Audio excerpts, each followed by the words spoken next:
Superfast बातम्या आपल्या मोबाईलवर पाहण्यासाठी SP न्यूजला सबस्क्राइब करा आणि बेल आयकॉनवर क्लिक करा। पंढरपूरचे युवा नेते प्रणव परिचारक यांच्या वाढदिवसानिमित्त पंढरपूर परिवार युवक संघटना आणि माननीय प्रणव परिचारक युवा मंचाच्या वतीने काल अनेक सामाजिक उपक्रम राबवित वृक्षारोपण आणि वृद्धाश्रमामध्ये मिष्टान्न भोजन देण्यात आले। पंढरपूर तालुक्याचे युवा नेते आणि खर्डी गावचे उपसरपंच प्रणव परिचारक यांचा 30वा वाढदिवस संपूर्ण शहरात आणि तालुक्यामध्ये विविध सामाजिक उपक्रम राबवित साजरा करण्यात येत आहे। पांडुरंग परिवार आणि माननीय प्रणव परिचारक युवा मंचाच्या वतीने काल यमाई तलावावर भव्य वृक्षारोपण करण्यात आले।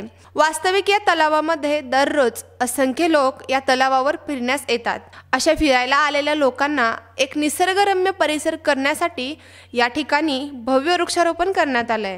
कार्यक्रमानंतर गोपाळपूर येथील वृद्धाश्रमामध्ये वृद्ध लोकांना मिष्टान्न भोजन देण्यात आले असून त्यांना नियमित लागणाऱ्या अत्यावश्यक वस्तूंचेही वाटप करण्यात आले।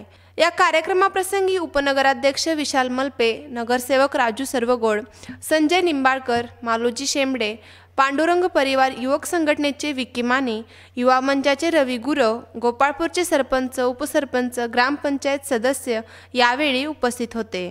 याबाबत बोलताना मेडशिंकर सर म्हणाले की